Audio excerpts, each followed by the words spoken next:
Welcome to another episode of Michigan's premier progressive podcast. It's Left of Lansing with Pat Johnston.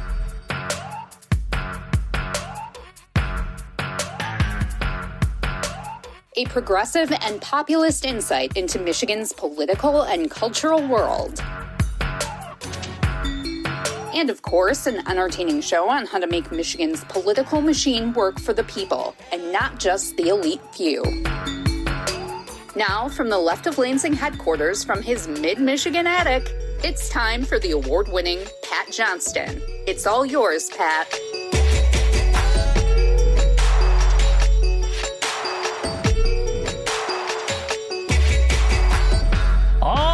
Yeah, welcome to another edition of Michigan's premier progressive podcast. I am Pat Johnston, and Florida Mike Rogers, the hand-picked Dear Leader selection to be the Michigan MAGA Republican nominee for the state's open Senate seat, is trying to say that he wasn't a lobbyist or a whore for lobbyists.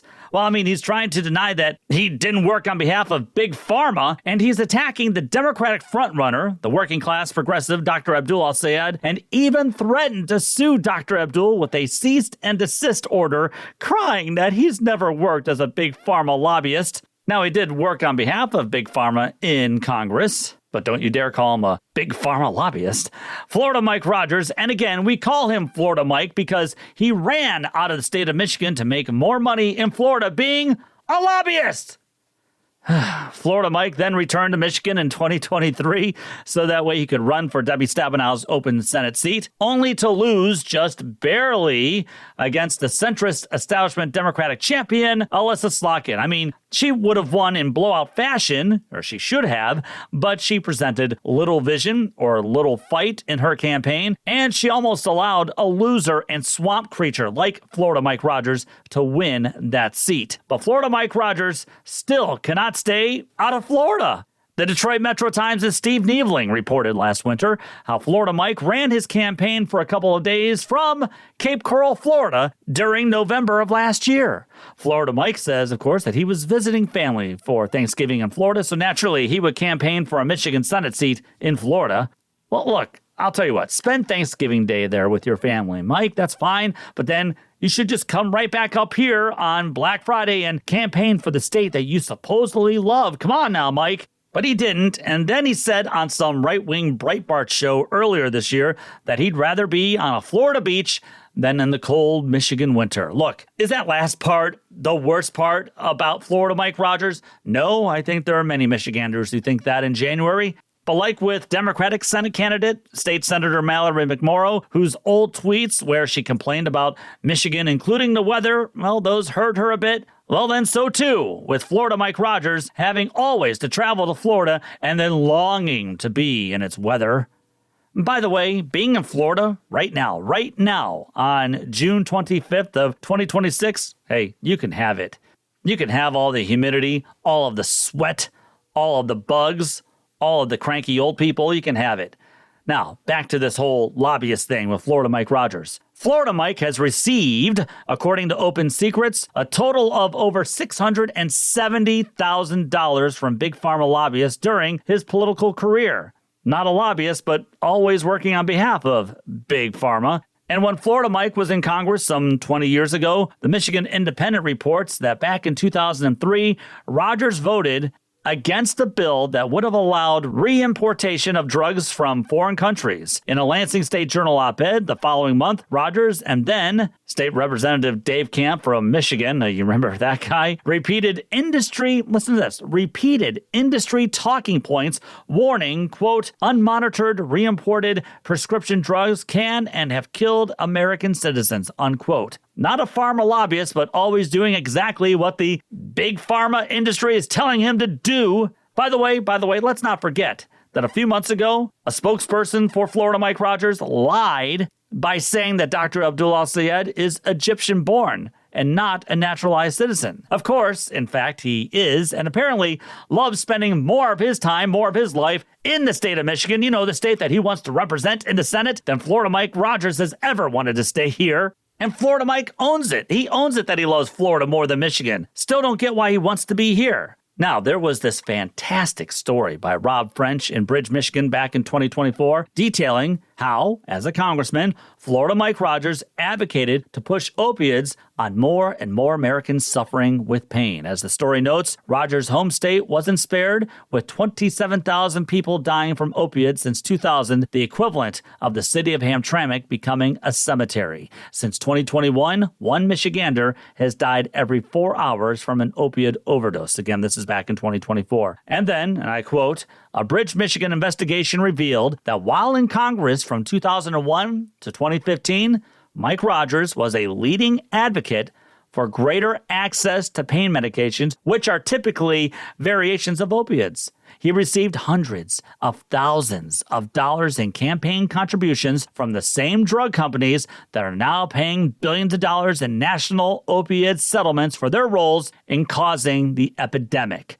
Mike Rogers, the story says, acknowledged in 2006 that drug companies considered him a champion of their industry. Now, you see, to me, that's an extremist position, a beyond extremist position, to take the side of Big Pharma as it was a champion for pushing more and more opioids on Americans. Hey, but don't call Florida Mike Rogers a lobbyist. Yeah, he was their advocate in Congress, and thousands died because of his advocacy. That's what Florida Mike Rogers doesn't want you to know, and that's why he's rushing to silence Dr. Abdul with this little cease and desist threat, because Dr. Abdul is showing how Florida Mike's true work really hurt Americans while he was in Congress. And then I had to go back and I found this story that I remembered reading and then talking about here on the show many months ago. And it was reported by Michigan Advance's John King from that 2024 campaign. And this is what he said. The 60-year-old Mike Rogers represented Mid-Michigan in the U.S. House for 7 terms from 2001 to 2015 and also served as chair of the powerful House Intelligence Committee before retiring from politics, moving to Florida, and becoming a defense lobbyist. But don't call Florida Mike Rogers a lobbyist. I mean, look at this, everyone. Florida Mike Rogers used his longtime D.C. connections to help make loads of cash as a lobbyist, and then also as a senior advisor for some telecommunications companies that were doing business with the U.S. Defense Department. And the revolving door, the Epstein class, right? The revolving door between government and business and government, corporate authoritarianism. And then after using his insider status to make millions, Florida Mike Rogers, who voted down affordable prescription drug prices while being part of the opioid crisis, is now trying to tell working class Michiganders that he's their everyman. I mean, he even has some real pathetic political ad, or maybe it's a PAC ad. I can't exactly remember, but in that ad, it says that while the nation is definitely hurting, it could be worse with Democrats in control. I mean, what a loser. What a freaking loser. And what a pathetic message where Florida Mike says that he just wants to keep the status quo. Everything is A-okay. Well, we know that he loves the Iran war. We know that he loves ICE. We know that he loves Israel. Now that's an extremist politician we do not need here in Michigan. And you know what? That's an extremist lobbyist that we do not need here representing us in Michigan. leftoflansing@gmail.com is the best way to reach me. Subscribe to the show wherever you are listening and also on YouTube. Hey, and subscribe to the show on Patreon. And if you'd like, you can drop off a small donation if you like what you're hearing. You know, every dollar helps us since unlike MAGA talkers, we don't really get backed by Epstein class interest here on Michigan's premier progressive podcast at all. But still, it is free to sign on Patreon no matter what. I'm not charging anything. I just have a little donation page there up for you if you'd like to do so. Coming up here in a moment, progressive Democratic candidate for Michigan's 1st congressional district, Kyle Blomquist, will join us to talk about his campaign, which is garnering a lot of attention across the Upper Peninsula and the northern portion of the Lower Peninsula. We'll talk about his race against the so-called pragmatic centrist in this Democratic primary race. A centrist, by the way, who lost to the rubber stamp for Dear Leader Trump and the Epstein class Congressman MAGA Republican Jack Bergman. But for some reason, some state Democrats are saying, yeah, let's run that person again. We'll also talk about housing, why Democratic Socialism has got some real momentum in many parts of this country, including in the 1st congressional district. And also we'll talk about Kyle's call for a moratorium on data centers. Kyle Blomquist will join me here in a few moments. Okay, before we talk to Kyle, though, I've got to talk about these primary races that happened in New York City this week, in which Democratic Socialist Mayor Zohran Mamdani claimed a big victory as all three of his House Representative endorsements won this week, defeating establishment Democrats in each race. Now, of course, you're hearing many in corporate media circles and the political intelligentsia, and of course, MAGA Republican fascist talkers and influencers claim that this proves how far the Democratic Party is turning left. Well, a recent Gallup poll shows that only 42% of Democrats view capitalism favorably, while 66% have a positive view of socialism. And guess what? If you think dear leader Trump is practicing in capitalism, then I've got a bridge I'd like to sell you. And of course, several polls show wide support for Medicare for all, abolishing ICE, and ending the never-ending trough of cash that's headed towards Israel's genocidal government. Now, you're hearing how this is just a New York City thing, and that the Democratic Socialist movement is competing in races where Democrats have a stronghold on certain districts. Well, yeah. I mean, that's how a movement starts. Now, where the Green Party always got it wrong was that it just went for the presidency. I mean, there was no movement, there was no message, no organization. You see, MAGA Republicanism and Donald Trump didn't just happen overnight. It was a slow process, which essentially began in the 1960s with the Barry Goldwater campaign. I mean, you can go all the way back to 1964. That's how long the process has been going on there for MAGA Republicanism. They chose to go local, like city councils, school boards, state legislature seats, state attorneys general seats, and then congressional seats, Senate seats. And then once they had the full infrastructure that was in place, the presidency. See, that's how it all starts. You have to have a movement. And another thing that the corporate authoritarian right-wing movement has always had is an infrastructure, a media infrastructure. And I think you're starting to see that with the Democratic Socialist movement. They are building a real infrastructure, an infrastructure that is outdueling the Democratic establishment in many ways. So the best place for Democratic Socialists to start is by beating incumbents in safe Democratic districts. Incumbents, let's be honest, everyone, that seem more comfortable losing while they still get to keep their cushy little jobs. As we've been talking about here ever since the 2024 election, the National and State Democratic Party lost its way by catering to corporate interests, all the way to the point that they forgot that representing workers is what the Democratic Party was supposed to be all about. I remember when Hillary Clinton debated Donald Trump in 2016, and he hammered her over she and her husband's support for NAFTA. Trump argued during that debate how NAFTA killed jobs in Michigan and elsewhere, and Hillary's response to those attacks was just a feeble, well, that's your opinion. That's all she had. Because you see, they weren't used to being questioned like that. Hillary Clinton, if I have to remind everyone, lost Michigan in both the primary and the national election that year. And remember, Bernie Sanders, her primary opponent, was also against NAFTA.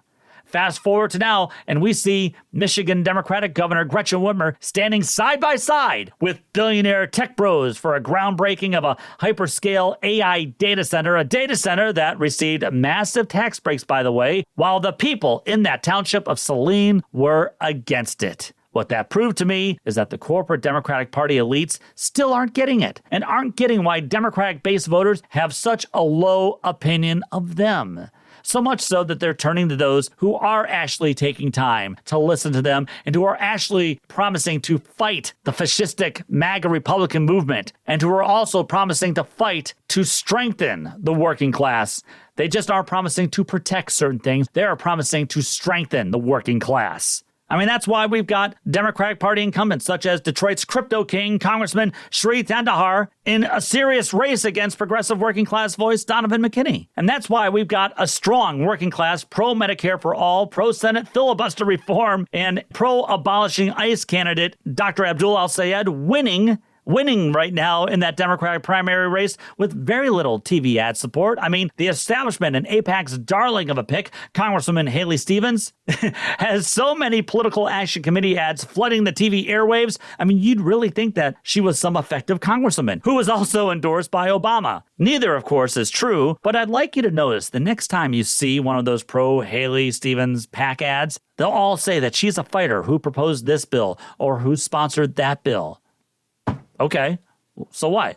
Sponsoring a bill is like the easiest thing to do. You just put your name on it. And it's not all that brave to sponsor a bill that has no chance of passing. But when push came to shove, they won't tell you how Haley Stevens voted on a resolution to thank ICE for its service to this country, or how she does not believe in Medicare for all, or how she's all about having corporate PAC money involved in each and every campaign. No, they won't say that. And even more, those ads won't say the name AIPAC on them.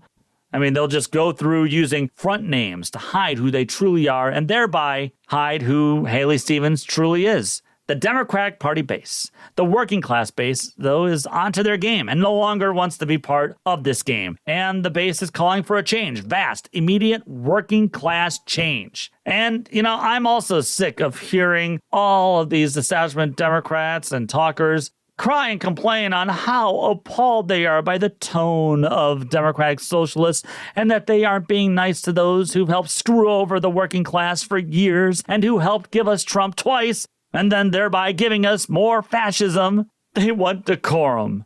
Well, guess what, everyone? Decorum goes out the window when fighting for real change. We're about to celebrate the 250th birthday of America, and I hate to tell it to you, I hate to break it to many of you, but those arguing for and who fought for independence didn't really have the time to stick to decorum. We are in the fight for the future of this country and the Democratic Party's existence. This is no time for the tone police. Either step in and join in this fight and take the battle to them, or step aside. Kyle Blomquist is coming up here in just a moment. You're listening to LOL. A working class voice for the working class. It's Left of Lansing with Pat Johnston. If you'd like to tell Pat what you think of the show and maybe even congratulate him for providing podcasting excellence, oh brother, email him at leftoflansing@gmail.com. If you have an idea for a guest or a topic for a future show, email him at leftoflansing@gmail.com. We'd like to thank you for listening and for helping spread the progressive message in the Mitten State and beyond. Now, here's Pat Johnston.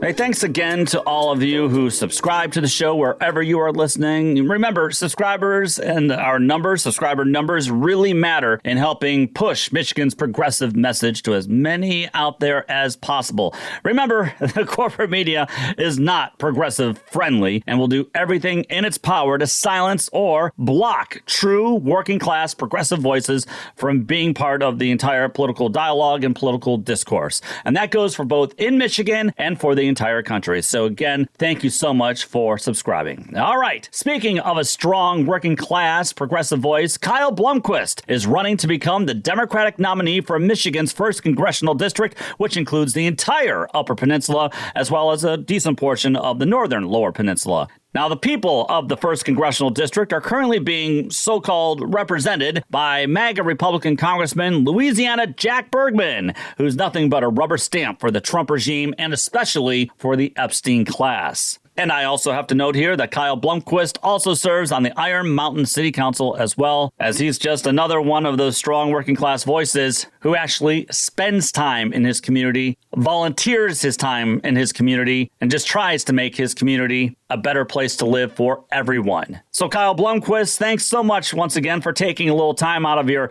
jam-packed schedule to talk with us here on Michigan's premier progressive podcast. I appreciate you having me on again. I really enjoyed it last time. I wanted to start out by getting your reaction to, what I thought was a pretty cool endorsement that you earned last week from our good friend and president of Traverse Indivisible, John Dispelder. John's joined us here on the podcast a few times, and he said that the Traverse Indivisible Steering Committee voted to endorse your campaign, saying, and I'm quoting here, says that at the end of the day, this endorsement is about more than a single campaign. It reflects our belief that the 1st District is ready for a different kind of politics, one rooted in accountability, participation, and genuine connection to the people who live here. For those reasons, we are proud to endorse Kyle Blomquist for Congress. They've done great work, Kyle, as well as you know, in that region and engaging voter anxiety and anger ever since 2024. And they've really reversed that anger and anxiety into, building a community and a progressive change that's desperately needed. So how'd that endorsement make you feel? And did that endorsement confirm for you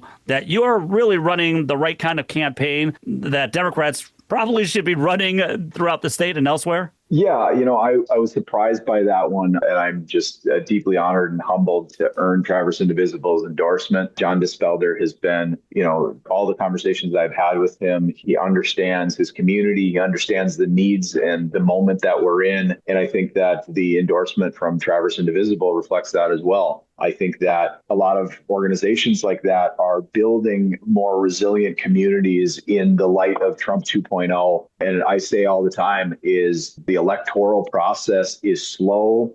It's unreliable, especially with the way that our campaigns are financed these days. The amount of corporate money in there, the amount of dark money in our politics. We need to be able to not only rely on that election process, but we have to be able to work on the ground level through mutual aid, through organizing groups like Indivisible to make sure that our communities are durable against the rising tide of fascism right now. And when I received Traverse Indivisible's endorsement, I was really blown away. And then a few days later, we had an event, a Q&A event at Right Brain Brewery in Traverse City. And, I think we were expecting 75 to 100 people, and we got near 250 people in there. And it was really incredible to see that amount of energy building as we head towards the primary.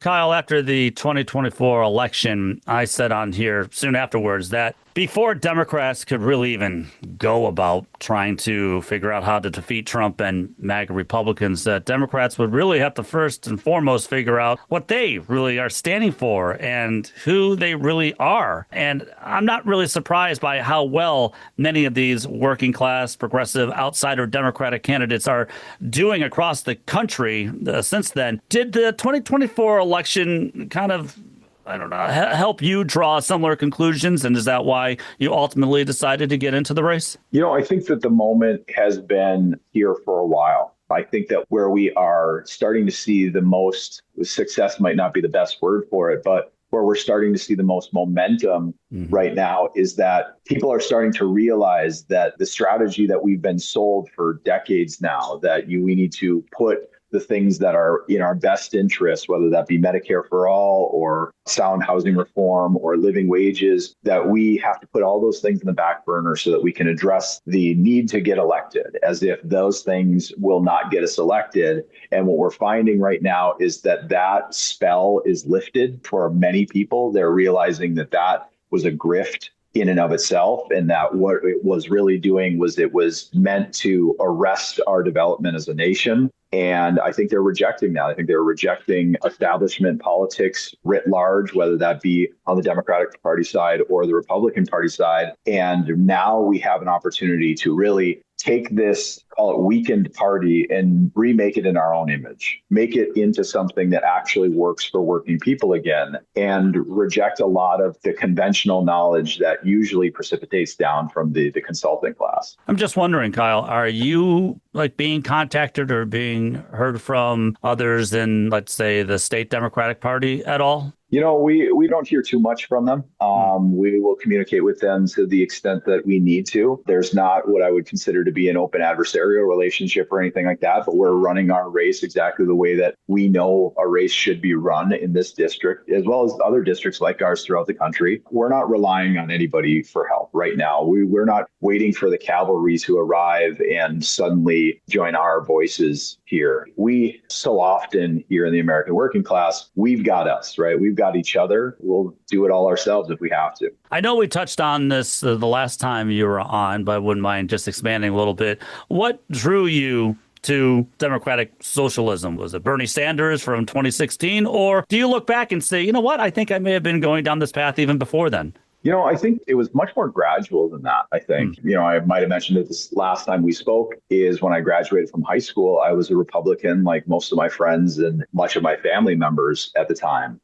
And I think that most people inherit a partisan identity. I was able to kind of break free of that partisan identity, realize that it wasn't doing me any favors. I wasn't eager then to pick up a second partisan label in becoming a Democrat. But really, it was more recognizing that my values were human values. I believe much more in cooperation than I believe in competition. I know what it's like to be able to work within a community collaboratively and make sure that we're all working for the benefit of all of us rather than trying to knock someone down or fight over less and less. I believe that I arrived at, democratic socialism more as a matter of fact than anything dogmatic. I didn't decide I was going to become a democratic socialist and then backfill it with beliefs in the similar way that I did when I inherited a Republican identity, or even the way I did when I was Catholic. I had a Catholic upbringing, but in many people's families, you learn what your religion is first, and then you learn what the beliefs behind that religion are second. Mm-hmm. It's the complete opposite with arriving at democratic socialism, is that the things I wanted to see for my neighbors, the outcomes that I wanted to see both in my own community and around the globe, align with the Democratic Socialists of America and the general platform. And so it was more recognizing that I was a democratic socialist, perhaps all along. I was just working my way towards that. And here's the thing now, it just seems like you talk about momentum, about outsiders, getting into the political sphere. It does seem like the Democratic Socialist message that also has been gaining momentum here for, I'd say, at least for the past decade. And we're seeing it really, I think, pick up since Trump 2.0. I don't know if you're getting the same feeling. I am. That's for a combination of factors. One, DSA is very well organized. It's a democratic organization. I mean, the membership votes, the membership decides the direction. What that does is that it gives agency to the people within that organization, and it empowers them to be bold within their communities. And I think that when we've seen some recent electoral successes, is the biggest one being Zohran Mamdani, now that has lended a degree of legitimacy that really has been kind of gaslit away from the DSA for a while, I believe, is we are still working through a relatively durable Red Scare that was ingrained mostly in our parents' generation. Mm. But more and more people are starting to reject capitalism more than anything, is they're starting to recognize that all of the things that make their life difficult are making their lives difficult in our current rapacious capitalist system, and that any alternatives that we use any number of media scare tactics against can't be all that much worse than a system that you pay a private health insurance company to deny your claims and put you in medical debt, or you see so much of your housing stock being commodified and bought up by affluent parties so that you can't even afford to live in the community you work. There's any number of structural abnormalities that are created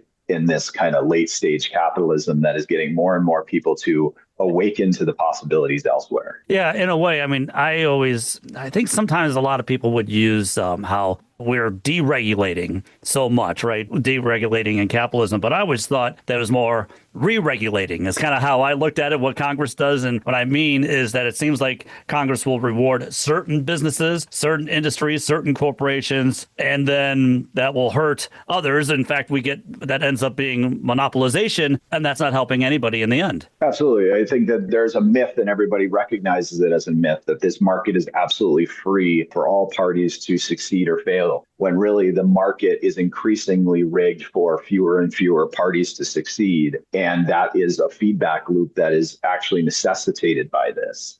And if we throw in the Citizens United decision in 2010 and the way that it opened up the floodgates for massive amounts of corporate and special interest money flooding into our elections and putting the thumb on the scale in terms of who actually represents us in Congress and ultimately what they're going to be voting for, whether they're going to be voting for their constituents or some constituent special interest that pumped a bunch of money into their campaign. I think that what we have right now is a heavily engineered system, just like any other heavily engineered system. It's just engineered to be extractive from the American working class, and it's meant exclusively to benefit a handful of billionaires. When you get into Congress, would you be somebody who would really try to push to reverse Citizens United? I think that if we could overturn Citizens United with a constitutional amendment or do any number of other things to add incremental transparency and limitations on money in our politics, that would have almost an overnight impact to not only the elections, but how much it would open the possibilities in terms of what we imagine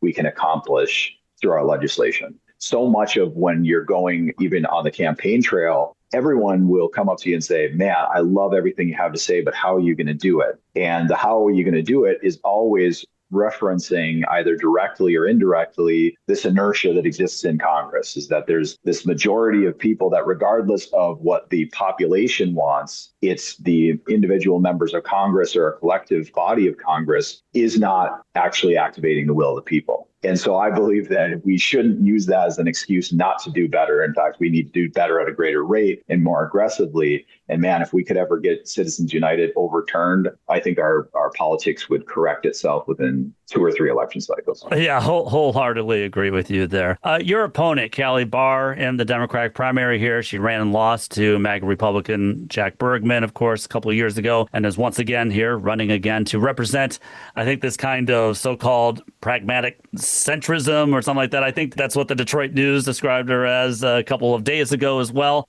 Kyle, I was wondering, I've talked about this a bit on the show a lot, actually, I shouldn't say a lot, when it comes to this whole notion of centrism, because I don't think anybody can really give a real plain definition of what being a centrist really is, because in my mind, I hear centrist, I hear corporatist. What's your reaction, or how would you maybe define centrist? Centrism it's implied, centrist or moderate are the terms that are thrown around. And it implies, one, that there's a value associated there. It's meant to say, I don't go extreme in either direction. So it's implied that that's somehow the correct decision, that find this level. Centrism, to me, in terms of our politics, the idea that you're going to land somewhere along the kind of the right flank of the Democratic Party or the left flank of the Republican Party, there's so much overlap in the parties as it is. The problem isn't that there is such a partisan ideological divide between the Republicans and Democrats that we can't get anything done. Is that so much of our Democratic Party is captured by the similar forces that MAGA is captured by, so that it ensures that none of the things that we really need to get done get done. Now, when I look at what centrist policy looks like, it looks like a slow decline.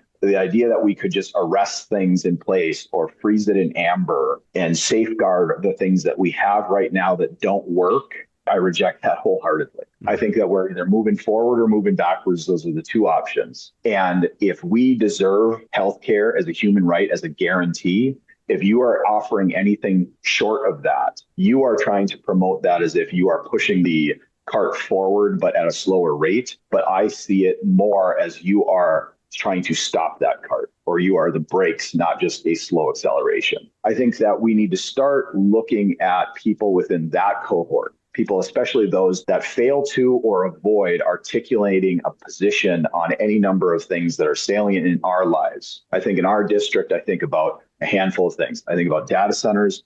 I think about the Line 5 pipeline in the Straits of Mackinac along the US 2 corridor across the Upper Peninsula. If you're a candidate in this race right now, or you've been a candidate in this race for 3 years, and you can't articulate a position on data centers in Line 5, I think that tells you a lot. Honestly, the lack of an answer tells you plenty. And I think the same thing when I see somebody who fails to take a public position on Gaza, is if you can't take a public position on a transparently broadcast live stream genocide that's perpetrated with our tax dollars in violation of existing U.S. law and existing international law, if you can't take a very solid, sound, coherent position against that, then you are complicit in it. And so I think that centrism is too often sold as pragmatism, when really I see it as conservatism. That is a great point, because that's always been my argument. It seems like centrism sort of is like capitulation, and then it just leads us further and further and further to the right on the political spectrum. You mentioned data centers. What is your stance when it comes to data centers? Right now, we have the floodgates absolutely open, and those floodgates were pried open further by the state legislature and the Whitmer administration in passing these tax breaks for these AI data centers. And I believe that we need to have a moratorium on data center construction. Right now, we're always sold as if this is an arms race that we have with China. Well, if it's an arms race with China that we have over AI, then we won that arms race a while ago, because we have 12 times the number of data centers as China has, 12 times. And we're still building them at an increasing lack of care for the communities in which they're locating. And Saline Township's a perfect example of that. What the example that was set for Saline Township should terrify everybody, whether you are Republican, Democrat, Independent, or otherwise. If you don't want data centers in your community, you want to be able to have say in that process. And being illustrated very plainly that what happened in Saline Township is the community said no, the Planning Commission said no, Township Board said no, the data center company said yes through money and lawfare, and they ended up getting their way. And so I think it's kind of disgraceful to see Governor Whitmer posing alongside Sam Altman, starting to dig that hole there in Saline Township, because there are few better examples of the rapacious instinct of capitalism to override the will of the people, to force their will upon our resources. And so I think that we need to slam on the brakes when it comes to data center construction. We're going to be having a rally coming this Saturday in Sault Ste. Marie, where we're going to have a rally against the machine. It's going to be an anti-data center rally. We're going to be informing our neighbors, and we're going to be reaching across the aisle to people who agree with us, who tend to vote conservative or vote Republican in Northern Michigan, to show them that there is somebody who actually wants to listen to them. Because tell you what, we talked about centrism. Tendency is with the Democratic Party these days is that they try to strike this balance between business forces and worker forces. And one, I think that those are difficult to reconcile as it is, but it's also a deeply imbalanced situation, that there is no equality between the power of a billion-dollar company and a handful of residents of a township or a county here or there. And so where there's going to be 500 some odd lawmakers who are always going to defer to business interests or trying to have the distance between what the people want and what business wants, I'll be one of the few who will just stand with the people. And if somebody thinks that that is me being a Luddite or being against technology, or they think that that is an anti-business stance, it is a pro-worker stance first. And if the businesses want to get in line and function in a way that benefits the American working class, then we'll be friends all day long. If they won't, then they will have an adversary in me in Congress. Awesome. That's just one reason why your campaign is catching fire. So a couple of episodes ago, I had the pleasure to talk with Dr. Jeffrey Insko of The Current. It's a great blog that he writes on Line 5. I know it's a major topic up there. I believe your stance, Kyle, is that you want it closed. What do you hear from constituents up there when you express your desire to have Line 5 ultimately closed? What I hear from people who are thinking of it in terms of electoral consequences first, they'll tell me, you need to be quiet about Line 5, or you need to take a more vague position on Line 5 because you're gonna shed voters because the people in the Upper Peninsula, they rely on it. They'll be upset. Tell you what, you talk to anybody that I've met in real life, and they do not need Line 5. They do not support Line 5. There are the labor unions, which I understand that they have an interest in those projects moving forward, but I would rather employ good union labor to decommission Line 5, to remove it from the Straits of Mackinac, remove it from the US 2 corridor, and be able to realize our power and our rights, honestly, in terms of what state and federal law dictates in terms of our ability to have a say in that process. It's been wrapped up in the courts. And so for me, it's just one of a million examples of we use the excuse of a bureaucratic process as a reason why the people's will not be activated. We need to start to act more aggressively to empower communities, especially our Native peoples, and defer to them because they should have ultimate sovereignty and ultimate say over the conservation of our natural resources.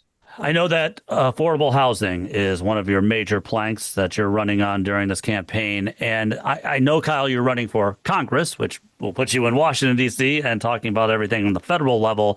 But I'm just going to ask you real fast, since I've got you, and you know your stuff when it comes to housing. I'd like to ask you something that's more on a state issue. And it's this movement in the Republican State House to cut property taxes. And they believe that that's really going to help working class families. That's really going to help lower the costs of housing here in the state. I was just wondering, since, you again, spend a lot of time talking about affordable housing, what's your take on the idea of cutting property taxes? I think the idea that we need to cut taxes, regardless of what those taxes go to fund, is always a bizarre instinct. It seems really strange to be able to cut off your revenue stream without then having some kind of solution. And what it's going to end up doing is it's going to end up being another live grenade that's going to be thrown at counties and municipalities. It's going to be another live grenade that's going to throw the state budget in disarray. It's crazy to think that we are going to remove property taxes and that is somehow going to have some transformative impact on the general affordability of housing, let alone whatever the knock-on effects or the collateral effects of that would be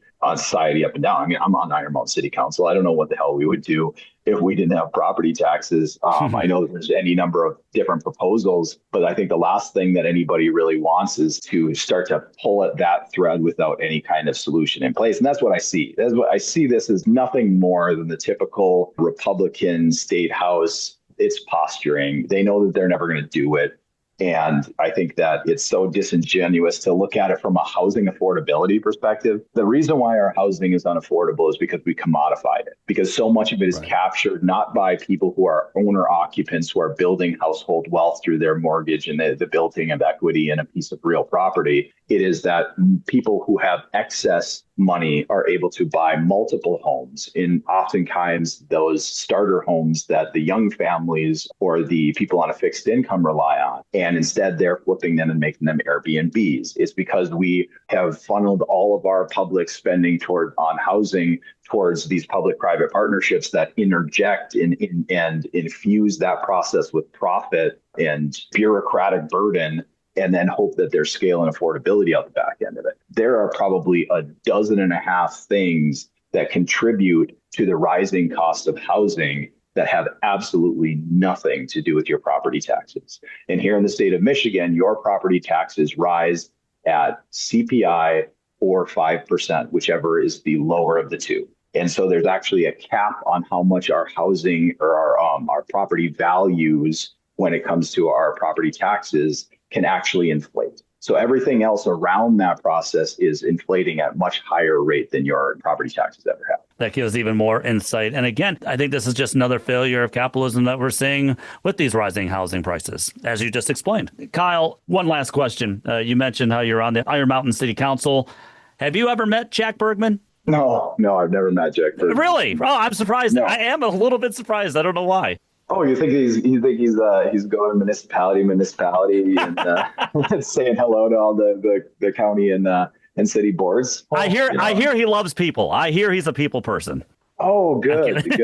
Maybe he's like a people watcher. Maybe maybe he was incognito. But no, Jack Bergman. There are worse things about Jack Bergman than his absence. I'll say this: some of my Democratic opponents would like to focus on Jack Bergman's absence rather than focusing on the fact that Jack Bergman, by building up this process that is deeply extractive and is deeply cruel, whether that be our carceral system, our healthcare system, or our housing failures, or our war apparatus. And so Jack Bergman has a hell of a lot of things to answer for in his voting practices, in the way that he wields power on our behalf, that is completely divorced from the fact that he is a carpetbagger from Louisiana. And I think that's probably why you believe that you will be the best candidate to take him on, because you're going to give the voters a real stark choice than if we just continue going down the same road that Democrats have gone down in the 1st District here for many years. Kyle, thanks again for being on. If people would like to learn more about your campaign, how can they do so? Oh, yes. Please go to Blomquist4Congress.com. There you'll be able to find our social media handles. You'll be able to follow us, get our daily updates. You could sign up to volunteer for our campaign. We have canvases right now every week. We're moving it towards canvassing every single day within the district. It's a massive district. Whether you're able to volunteer in one of our canvassing operations or you're willing to phone bank, that helps us cover a massive district. We're 44% of Michigan. We got 7% of the population, just like all the other reps, but we have much more distance to cover, in many cases, much less resources to do it with. In terms of resources, if you're willing to throw us a donation, it would mean a lot. It is a lot of ground to cover, and gas keeps oscillating between $4 and $5. So it's every little bit counts. That's the best way to get us, is Blomquist4Congress.com. And I'll share all of those links wherever people are listening. Kyle Blomquist, Michigan's 1st Congressional District Democratic candidate. Thanks again for being on, and I wish you lots of luck and lots of success, my friend. Thanks a lot. It was great talking to you.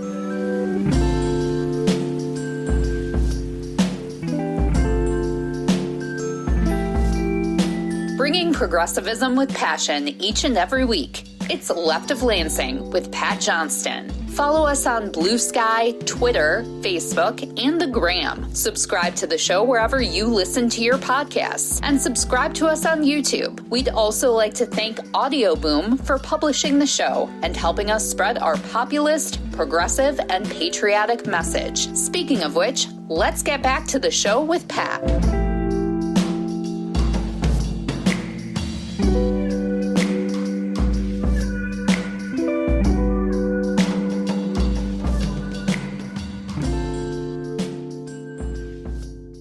A special thanks again to Kyle Blomquist for visiting us here again, and I'm with Kyle on his stances for shutting down Line 5, in which I'd also say that the Canadian energy company that owns Line 5, that being Enbridge, has always argued, how closing it down will lead to higher prices. Well, we see how it can't be anywhere close to as high as dear leader in Israel's war in Iran have done it, right?